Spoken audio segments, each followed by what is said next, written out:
प्रिय मित्रों, आज हम आपको एक ऐसी कथा का श्रवण कराने जा रहे हैं जो सुनने मात्र से आपके जीवन में सुख, संपत्ति और धन की वर्ष होगी।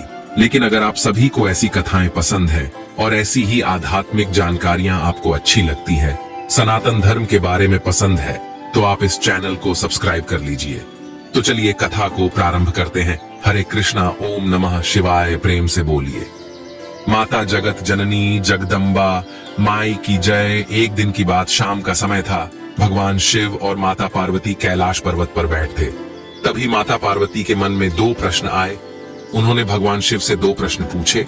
उनका पहला प्रश्न यह था कि बहू को परेशान करने वाली सास को कौन सी या किस प्रकार की सजा मिलती है।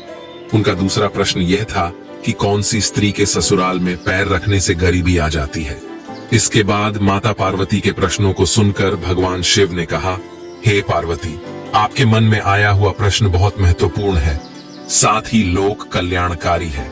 इसलिए कि जब कोई लड़की शादी के बाद बहू बनकर अपने माँ बाप को, जिन्होंने उसे जन्म दिया और पाला पोसा, उसी को हमेशा के लिए छोड़कर अपने ससुराल में जाती है, तो उस समय उसका ससुराल ही उसके लिए सब कुछ होता है और उस बहू के लिए उसके सास ससुर ही माता पिता होते।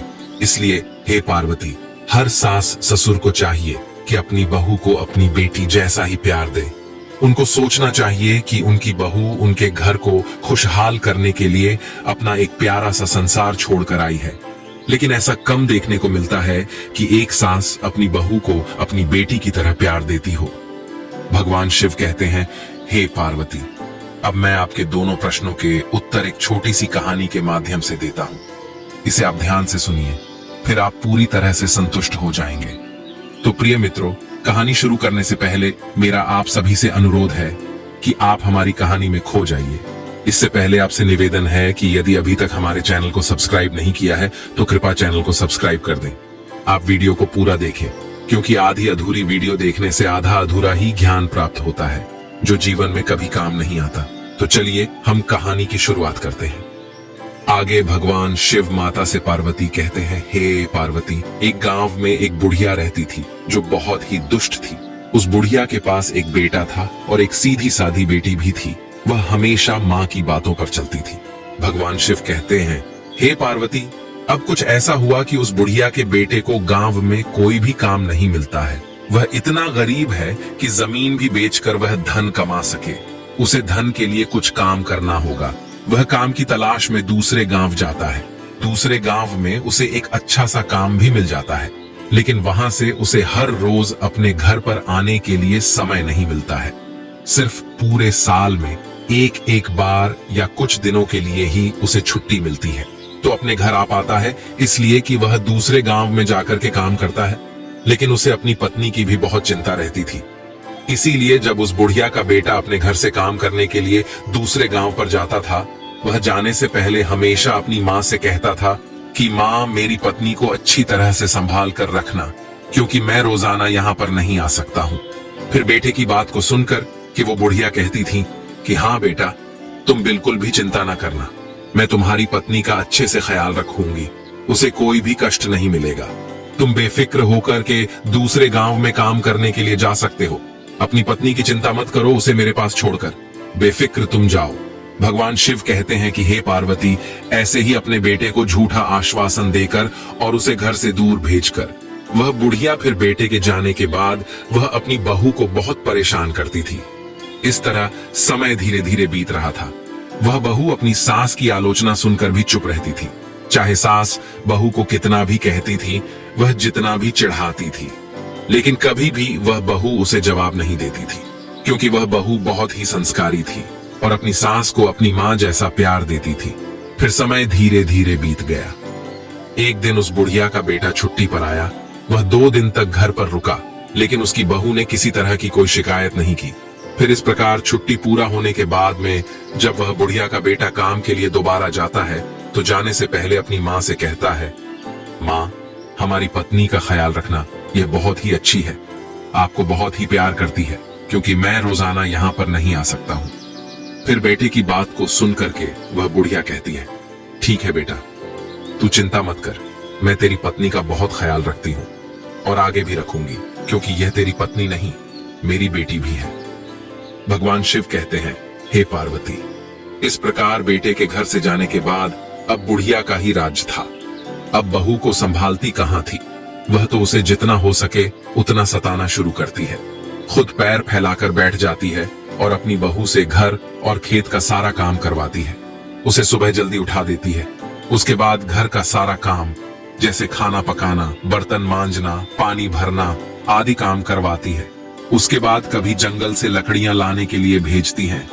पूरे दिन वह बहुत ही मेहनत का काम करती है। उसे आराम करने का भी समय नहीं मिलता है।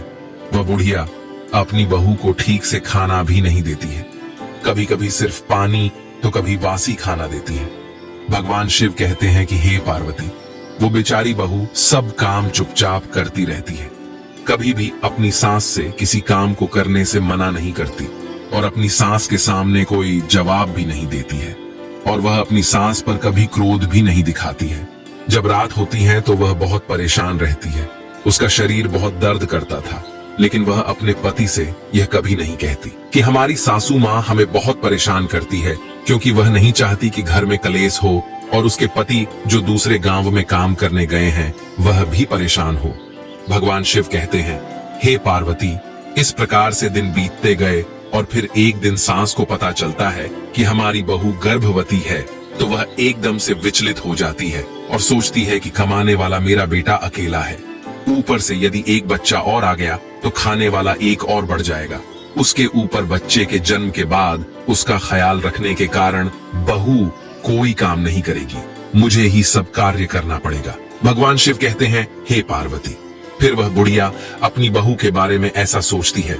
हर सास तो यही चाहती है कि हमारे घर में जल्दी से पोता या पोती आए, लेकिन वह सास ऐसी है, वह नहीं चाहती कि हमारी बहू की कोख से कोई भी संतान जन्म ले, क्योंकि उसकी सोच है यदि बच्चा घर में आएगा तो बहू बच्चा के देख रेख में लग जाएगी और घर का कामकाज वह नहीं करेगी, फिर सारा कामकाज मुझे करना पड़ेगा।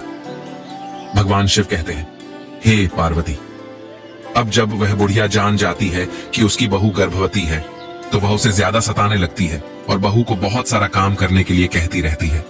फिर भी बहू ऐसी हालत में भी घर का सारा काम और सास जो भी काम कहती वह सब भी अच्छे से किया करती थी। कुछ महीने इसी तरीके से बीतते हैं। फिर बहू के 9 महीने पूरे होने के बाद उसके प्रसूति का समय आता है। उसके पेट में दर्द होता है। बहू प्रसव के दर्द में व्याकुल हो जाती है और अपनी सास से कहती है, मुझे लगता है कि मेरी प्रसूति का समय नजदीक आ गया है, कृपया जल्दी से आया को बुला ले। सास उससे कहती है कि आया की आवश्यकता नहीं है, मैं तुझे एक नींबू देती हूँ, यह नींबू ले और तू दूर जंगल में जाकर के इस नींबू को खा लेना, तुम्हें प्रसूति हो जाएगी। पर मेरी एक बात ध्यान से सुन लेना, यदि तेरी कोख से बेटा हो तो उसे लेकर घर आना, और यदि तेरे कोख से बेटी हो तो घर लेकर नहीं आना।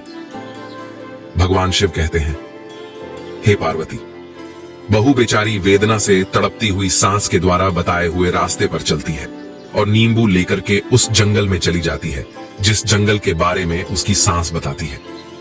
फिर वह जैसे ही नींबू खाती है, कुछ ही पल में उसकी प्रसूति हो जाती है और वह एक बेटी को जन्म देती है। भगवान शिव कहते हैं कि हे पार्वती, बहू ने उस बेटी को बड़े प्यार से दुलार है, उसे दूध पिलाती है, क्योंकि उसने उस बेटी को नींबू खाकर पैदा किया थी।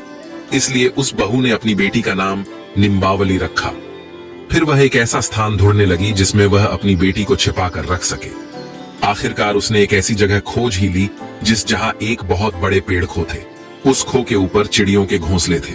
फिर उसने अपनी बेटी निम्बावली को उस पेड़ की खो में छोड़ दिया और उस पेड़ पर रहने वाली चिड़ियों से कहा कि यदि मैं अपनी बेटी को घर ले जाऊंगी तो मेरी सास मेरे साथ मेरी बेटी को भी मार देगी। इसलिए मैं अपनी बेटी निम्बावली को इस खो में छोड़कर आपके भरोसे जा रही हूँ।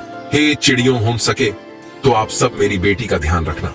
भगवान शिव ने कहा, हे पार्वती। फिर बहू यह कहकर घर वापस घर आ गई। अब जैसे ही वह घर वापस आती है, उसकी सास समझ जाती है कि उसे बेटी हुई है, क्योंकि उसने पहले ही कह दिया था कि यदि बेटा हो तो घर लेकर आना और यदि बेटी हो तो लेकर नहीं आना। वह डर से अपनी बेटी को जंगल में ही छोड़ आई है। भगवान शिव कहते हैं, हे पार्वती, इस प्रकार वह बहू अपनी सास से कहती है कि माँ बेटी हुई थी इसलिए लेकर के नहीं आई। फिर तो बहू की बात सुनकर के वह बुढ़िया एकदम से शोर मचाने लगती है और चिल्लाने लगती है कि मेरी बहू ने अपने बच्चे को खा लिया। मेरी बहू बच्चे खाने वाली डायन बन गई है। भगवान शिव कहते हैं, हे पार्वती, उस बुढ़िया के द्वारा बहू को इतना परेशान किया जाने लगा, मगर बहू अपनी सास की बात को अनसुनी कर देती है और मन ही मन में इस बात से खुश रहती है कि भगवान की कृपा से उसकी बच्ची जिंदा है। और फिर रोजाना वह बहू जानवरों को चराने के बहाने से जंगल में जाती है और अपनी बच्ची को दूध पिलाती है। इस तरह से कुछ दिन बीतते हैं। उधर उस पेड़ की खोखर में निम्बावली धीरे धीरे बड़ी हो जाती है। इस तरह 1 साल बीतता है और फिर उस बुढ़िया का बेटा अपनी छुट्टियों पर घर लौटता है। जैसे ही घर में प्रवेश करता है, बुढ़िया अपने बेटे से कहती है, बेटा, तुम्हारी पत्नी इंसान नहीं है, वह एक डायन है जो जीवित लोगों को खा जाती है। बेटा, तुझे एक बेटी थी, लेकिन तुम्हारी पत्नी ने अपनी बेटी को खा लिया। भगवान शिव ने पार्वती से कहा, वह बुढ़िया का बेटा अपनी माँ का स्वभाव भली भांति जानता है। उसने समझ लिया कि यह एक साजिश है। फिर उसने अपनी पत्नी से उस बेटी के बारे में कुछ नहीं पूछा और उस बहू ने भी अपने पति से सास के बर्ताव के बारे में कुछ नहीं कहा। वह नहीं चाहती थी कि घर में किसी प्रकार का झगड़ा हो। फिर भगवान शिव ने कहा, हे पार्वती, उस बुढ़िया का बेटा कुछ दिन तक घर आकर रहता है और फिर वह बुढ़िया का बेटा काम के लिए दूसरे गांव चला जाता है। इस बीच उसकी बहू को फिर गर्भ धारण हो जाता है। बुढ़िया को जब यह पता चलता है कि मेरी बहू फिर से गर्भवती है, तो वह बुढ़िया बहुत नाराज हो जाती है और अपनी बहू को पहले से भी ज्यादा परेशान करने लगती है। फिर भगवान शिव ने पार्वती से कहा, हे पार्वती, उसकी बहू दूसरी बार जब 9 महीने पूरे कर लेती है तो उसे प्रसूति का दर्द शुरू होने लगता है। तब बहू अपनी सास को पहले की तरह ही आया बुलाने को कहती है, लेकिन फिर से उसकी सास आया को नहीं बुलाती है और एक मुट्ठी जीरा ला करके अपनी बहू को देती है और कहती, ये जीरा तुम लेकर के तुम उस जंगल में जाना और इस जीरे को खा लेना, तुम्हें आराम से प्रसूति हो जाएगी। लेकिन एक बात है, उसे तुम ध्यान से सुनो। इस बार भी अगर तुम्हें बेटा हुआ तो उसे घर लाना, अगर बेटी हुई तो उसे घर मत लाना। भगवान शिव कहते हैं, हे पार्वती, बुढ़िया के कहने पर वह बहू फिर उस सुनसान जंगल में गई और वहां जीरा खा लिया। कुछ ही समय बाद उसे प्रसूति हो गई और उसने इस बार भी एक सुंदर बेटी को जन्म दिया और बेटी के जन्म लेते ही वह बहू पहले की भांति अपनी बेटी को बहुत ही दुलारती है, दूध पिलाती है। क्योंकि वह बेटी जीरा खाने से पैदा हुई थी, इसलिए अपनी बेटी का नाम रावती रखती है और फिर पहली बेटी को जहां पर रखा था उसी खो में जाकर के अपनी दूसरी बेटी को भी रख देती है और चिड़ियों से कहती है, हो सके तो उसका ध्यान रखना। इतना कहकर वापस घर आती है। उधर बहू के घर पहुंचते ही वह बुढ़िया पहले से भी ज्यादा जोर जोर से चिल्लाती है और गांव वालों से कहती है कि उसकी बहू ने इस बार भी अपनी बेटी को खाया है। ये तो चुड़ैल है। मगर इस बार भी बहू जो थी अपनी सास के चिल्लाने को अनसुना करती है और उधर गांव वाले भी उस बुढ़िया की बात पर ध्यान नहीं देते। भगवान शिव कहते हैं, हे पार्वती, अब कुछ दिनों के बाद लगभग 1 साल और खत्म होता है। उसका बेटा फिर वापस घर लौटता है। अपने बेटे के घर आते ही वह बुढ़िया पहले की तरह अपने बेटे से बहू की चुगली करती है और बेटे से कहती है कि बेटे, इस बार भी तुम्हारी बहू ने एक बेटी को जन्म दिया और उसके जन्म होते ही उसने अपनी बेटी को खा लिया। उसने अपनी बहू को डायन कहा और कहा कि वह सबसे बड़ी चुड़ैल है। भगवान शिव कहते हैं कि हे पार्वती, इस तरह उस बुढ़िया की बात को सुनकर उसका बेटा चुपचाप रह जाता है और अपनी माँ से कुछ भी नहीं कहता है। उसने अपनी पत्नी से भी कुछ नहीं पूछा। फिर कुछ दिन घर पर रहकर जब वापस दोबारा काम पर जाता है तो बहू तीसरी बार गर्भवती हो जाती है। भगवान शिव कहते हैं कि हे पार्वती, इस बार भी पहले की तरह ही हो जाता है। इस बार बुढ़िया बहू को एक आम देती है और बहू उस आम को लेकर उसी जंगल में जाकर खाती है। जब वह आम खाती है तो वह एक बेटी को जन्म देती है और उसको दूध पिलाकर उसका नाम आम रख देती है और फिर उसको भी उसी खो में छिपा देती है और चिड़ियों से उसका ख्याल रखने के लिए कहकर वापस अपने घर आती है। भगवान शिव कहते हैं, हे पार्वती, अब बुढ़िया गांव के द्वार द्वार जाकर के बहू की चुगली करती है, मगर बहू अपनी सास की एक भी बात का बुरा नहीं मानती और सास की नफरत भरी बातों को अनसुना कर देती है। मगर वह बुढ़िया गांव में जोर जोर से चिल्लाती है कि हमारे बेटे की बहू डायन है, उसने 3 बेटियों को खा लिया है। भगवान शिव कहते हैं, हे पार्वती, वह बुढ़िया जिस तरह से शोर मचाती है तो लोगों को भी अब लगने लगता है कि वास्तव में उसकी बहू सचमुच ही बच्चे खाने वाली डायन है, तो लोग डर के मारे अपने अपने बच्चों को घर के अंदर बंद करके रखने लगते हैं। अब इस प्रकार से धीरे धीरे यह बात गांव के चारों तरफ फैल गया और उस बुढ़िया का बेटा जिस घर में काम करता था उसे वहां भी यह बात सुनने के लिए मिल गई। फिर तो उस बुढ़िया का बेटा यह खबर सुनकर बहुत परेशान हो जाता है और तुरंत ही मालिक से अनुमति लेकर के अपने गांव वापस आता है। जब तक बुढ़िया का बेटा अपने गांव आता है तब तक यह खबर उस राज्य के राजा के कानों तक पहुंच जाती है कि बुढ़िया की बहू वास्तव में एक डायन है। फिर राजा सिपाही भेज करके बुढ़िया को दरबार में बुलाता है और बात की छानबीन करता है।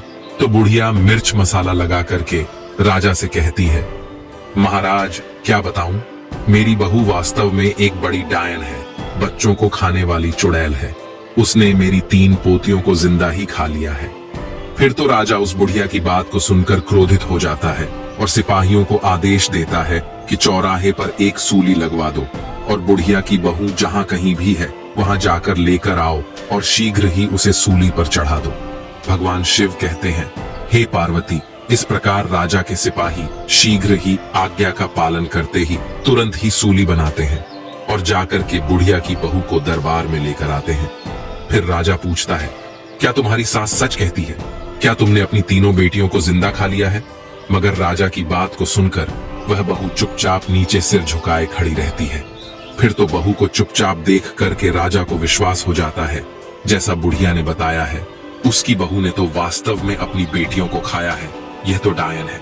और फिर राजा तुरंत ही अपने सिपाहियों को उस बहू को सूली पर चढ़ाने का आदेश देता है। तो सिपाही उसे लेकर के चौराहे पर जमा होते हैं। फिर राजा भी बाहर आता है। उसके बाद राजा के दरबार के सभी मंत्री सेनापति वहां पर इकट्ठा हो जाते ही भगवान शिव कहते हैं, हे पार्वती, इधर बहू को सूली पर चढ़ाने की तैयारी होती है तो उधर उसका पति भी घर पहुंचता है।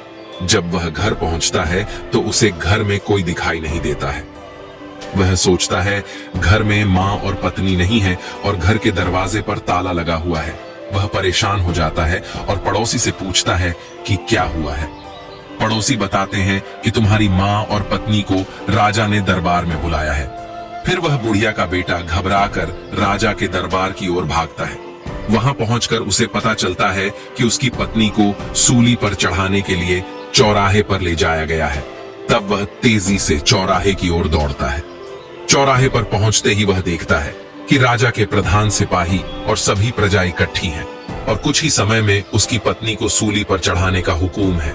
तब वह बुढ़िया का बेटा तुरंत ही राजा के सामने खड़ा होता है और हाथ जोड़कर गिड़गिड़ाता है, महाराज, कृपया मेरी पत्नी को सूली पर चढ़ाने से रोक दीजिए। कुछ देर के लिए मुझे एक बार अपनी मां और पत्नी से सच बात पूछने दीजिए। यदि मेरी पत्नी अपराधी है तो मैं स्वयं कहूंगा कि उसे सूली पर आप चढ़ा दें। भगवान शिव कहते हैं, हे पार्वती, इस प्रकार राजा को कुछ दया आती है और वह राजा अपने सिपाहियों को कुछ देर के लिए सूली पर चढ़ाने का आदेश रोक देता है। भगवान शिव कहते हैं, हे पार्वती। फिर वह बुढ़िया का बेटा अपनी मां से पूछता है, मां, भगवान के लिए सच बताओ। वो बुढ़िया अपने बेटे से भी झूठ बोलती है और उससे कहती है, हाँ, तेरी बहू डायन है, तेरी बहू ने तेरी 3 बेटियों को खा लिया है। भगवान शिव कहते हैं, हे पार्वती, मगर उस बुढ़िया के बेटे को अपनी मां पर विश्वास नहीं होता है, क्योंकि वह जानता था उसकी पत्नी बहुत अच्छी है, संस्कारी है, कभी झूठ नहीं बोलती, मां की बहुत सेवा करती है, बच्चों को देखने के लिए दिन रात तरसती है। फिर ऐसी मां अपने बच्चों को खा करके डायन कैसे बन सकती है।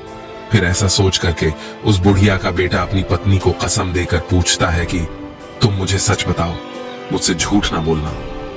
भगवान शिव कहते हैं, हे पार्वती, इस प्रकार उस बुढ़िया के बेटे की बहू शुरू से लेकर अंत तक की सारी बातें अपने पति को बताती हैं, लेकिन कोई भी उसकी बातों को सच मानने के लिए तैयार नहीं होता। तो वो कहती है, सच्चाई क्या है आप अपनी आंखों से देख लीजिए। और वह अपने पति को लेकर वही जाती है जहां पे उसने अपनी 3 बेटियों को रखा था। वह पहुंचकर वह अपनी बेटियों को प्यार से आवाज देती है, निम्बावली प्यारी बिटिया, मैं संकट में हूं, मेरी रक्षा करना। रावती मेरी बिटिया, संकट में मेरी रक्षा करना। आमवती मेरी बिटिया, संकट में मेरी रक्षा करना। भगवान शिव बोले, हे पार्वती, जब उस बहू ने अपनी तीनों बेटियों को याद किया तो उसकी तीनों बेटियां तुरंत जंगल से दौड़कर आकर मां के पास चली आईं और मां से लिपट गई। इसके बाद उस बेटे को सच्चाई का पता चल गया। उसे देखकर राजा और सभी लोगों ने बहू की बातों पर विश्वास किया और सभी को सच्चाई समझ आ गई। फिर भगवान शिव ने पार्वती से कहा। राजा ने क्रोधित होकर बुढ़िया से कहा, अब बताओ सच्चाई क्या है। अब तो बुढ़िया को डर के मारे कंपने लगती है, लेकिन उसे सच बताना ही पड़ेगा। जब राजा ने सच्चाई जान ली तो उसने बुढ़िया को फांसी चढ़ा दिया और बहू को छोड़ने का आदेश दिया।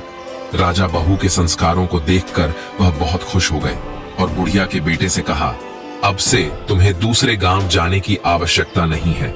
मैं तुम्हें इसी गांव में काम दूंगा। तुम अपनी पत्नी और बच्चों के साथ हमारे यहाँ खुशी खुशी रह सकते हो। भगवान शिव कहते हैं, हे पार्वती। फिर बुढ़िया का बेटा राजा से हाथ जोड़कर कहता है, आपकी बड़ी कृपा हुई महाराज। और उसके बाद में बुढ़िया का बेटा अपनी पत्नी और तीनों बेटियों को लेकर के घर पर आ जाता है। भगवान शिव कहते हैं, हे पार्वती। वह बहू बहुत ही संस्कारी थी, लक्ष्मी की उपासक थी। और फिर वह अपने पति और अपनी तीनों बेटियों के साथ घर पहुंच करके लक्ष्मी को याद करके रात्रि में सो जाती है। उधर लक्ष्मी जी उस बहू को रात्रि में सपना देती और कहती हैं, बेटी तुमने अब तक अपना जीवन गरीबी में काटा है, लेकिन तुम चिंता मत करो। आज मैं बताऊंगी कि तुम्हारे जीवन में गरीबी क्यों आई। तुम्हारे ससुराल आने से पहले यह घर संपन्न था, लेकिन जैसे ही तुमने इस घर में अपना कदम रखा, इस घर में गरीबी आ गई। आखिरकार इसके पीछे कारण क्या था? भगवान शिव कहते हैं, हे पार्वती। लक्ष्मी जी उस बहू से कहती हैं, बेटी हमेशा ध्यान रखना, जब कोई बेटी शादी के बाद बहू बनकर ससुराल में जाती है और ससुराल में यदि वह 3 चीज लेकर जाती है तो समझ लो घर परिवार में अशांति छा जाती है और उसका प्रभाव उसके सुहाग पर भी पड़ता है। घर में गरीबी आ जाती है, इसलिए कभी भी किसी भी बेटी को शादी होने के बाद अपने मायके से ससुराल के लिए 3 चीज लेकर नहीं जाना चाहिए। पहला चूल्हे। शादी के बाद रसोई की रस्म होती है। उस रस्म में बेटी मायके से दिए गए चूल्हे का प्रयोग करती है, मगर हमेशा ध्यान रखना, यदि कोई भी नव विवाहित दुल्हन अपने मायके से चूल्हा लेकर ससुराल में प्रवेश करती है तो सीधा उसका प्रभाव उसकी गृहस्थ पर पड़ता है, जिसकी वजह से भाग्य की देवी रुष्ट हो जाती है और घर में गरीबी आ जाती है। भगवान शिव कहते हैं, हे पार्वती। अब लक्ष्मी जी दूसरी बात बताती हैं, बेटी दूसरी चीज है नमक। बेटी नमक का काम होता है चीजों को नमकीन करना। जब बेटियां शादी के बाद मायके से ससुराल की ओर प्रवेश करती तो उसका धर्म क्या होना चाहिए? नए घर में प्रवेश करते वक्त सबको साथ लेकर चलना, सबसे अच्छे से बात करना और जो भी रिश्ता उससे जुड़ा है उन सभी रिश्तों में मिठास घोलना। ऐसे में यदि नवविवाहिता मायके से नमक लेकर ससुराल में प्रवेश करेगी तो रिश्ते खराब हो जाते हैं और उससे जुड़ा हुआ हर रिश्ता नमकीन का रूप लेता है। हमेशा ध्यान रखना, यदि नवविवाहित बहू अपने मायके से नमक से बना कोई भी सामान अपने ससुराल लेकर जाती है तो उसका संबंध आजीवन अपने मायके के लोगों के साथ जुड़ा रहता है, लेकिन उसका संबंध अपने ससुराल वालों के साथ कभी भी सही तरीके से नहीं जुड़ पाता और वो रिश्ता मीठा कभी नहीं बन पाता। इसलिए बेटी को विदाई के समय नमक लेकर नहीं आना चाहिए। भगवान शिव कहते हैं, हे पार्वती। अब लक्ष्मी जी तीसरी चीज उस बहू को बताती है। लक्ष्मी जी कहती हैं, बेटी तीसरी चीज अचार है।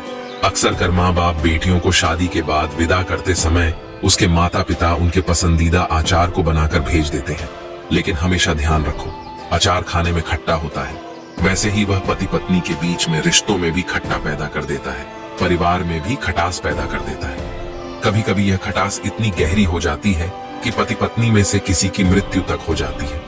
इसलिए याद रखना चाहिए कि शादी के बाद विदा होते समय अपने मायके से कभी भी अचार जैसी कोई वस्तु नहीं लानी चाहिए। और जब तुम्हारी शादी हुई थी तो तुम्हारे माता पिता ने यह तीनों चीजें तुम्हें दी थी, जिसकी वजह से तुम्हारे घर में अशांति रही थी और तुम्हारे घर में गरीबी आई। तुमसे भाग्य की देवी रूठ गई, लेकिन तुम्हारे संस्कार बहुत अच्छे थे। तुमने कभी भी अपनी सांस को कोई जवाब नहीं दिया। तुम्हारी सांस ने तुम्हें सताया, जिसके कर्मों का फल तुम्हारी सांस को मिला और तुम्हारे सुशील की वजह से, तुम्हारे संस्कारों की वजह से मैं तुम्हें आशीर्वाद देती हूँ कि आज के बाद में कभी भी तुम्हारे घर में गरीबी नहीं रहेगी। और तुम दोनों का जीवन पूरी तरह से सुखद हो जाएगा। भगवान शिव कहते हैं, पार्वती लक्ष्मी जी इतनी बात कहकर के अंतर्ध्यान हो जाती है। उधर उस बहू की आंख खुल जाती है और सुबह होने का इंतजार करने लगती है। रात भर उस बहू को नींद नहीं आती। अब जैसे ही सुबह होता है तो राजा के सिपाही सुबह होते ही उस बुढ़िया के बेटे को बुलाने के लिए आ जाते हैं और कहते ही, चलो तुम्हें राजा ने बुलाया है। फिर जैसे ही वह बुढ़िया का बेटा राजा के दरबार में पहुंचता है, क्योंकि लक्ष्मी जी की कृपा हो चुकी थी, इसलिए राजा अपने दिए हुए वचन के अनुसार उस बुढ़िया के बेटे को अपने राज्य में एक अच्छी सी नौकरी देता है। और फिर बड़ी ईमानदारी के साथ में वह बुढ़िया का बेटा उस राजा के यहाँ पर नौकरी करता है और अपनी पत्नी तथा तीनों बेटियों के साथ में सुख शांति से जीवन बिताता है। भगवान शिव कहते हैं, हे पार्वती, अब तुम अपने पहले प्रश्न का उत्तर सुनो। तुम्हारा पहला प्रश्न यह था कि उस सास को कौन सी सजा मिलती है जो अपनी बहू को हर समय घर में परेशान करती है। तो समझो, जिस सास ने अपनी बहू को परेशान किया है उसे उसके कर्मों के आधार पर सूली पर चढ़ा दिया जाता है, जैसे कि उस बुढ़िया को सूली पर चढ़ा दिया गया। फिर वह यही कहती है कि मुझे छोड़ दो, अब मैं कभी भी अपनी बहू को परेशान नहीं करूंगी। मगर उसे छोड़ा नहीं जाता, उसे सजा भुगतनी ही पड़ती है। भगवान शिव बोले, हे पार्वती, तुम्हारा दूसरा सवाल था, कौन सी स्त्री अपने ससुराल में जाते ही गरीब हो जाती है। तो समझ लो कि शादी के बाद नवविवाहिता को अपने मायके से 3 चीजों को नहीं लेने चाहिए, यानी नंबर 1 चूल्हा, नंबर 2 नमक और नंबर 3 अचार। यदि कोई नवविवाहिता इन 3 चीजों को अपने मायके से अपने ससुराल में ले आती है तो उसके जीवन में गरीबी आ जाती है। मित्रों, इस कहानी को अपने परिवार के सभी सदस्यों को जरूर सुनाओ। मुझे पूरा यकीन है कि इसके बाद सास बहू के बीच मित्रता बनेगी और घर में कभी भी गरीबी नहीं आएगी। भाग्य की देवी लक्ष्मी कभी भी रूठेगी नहीं।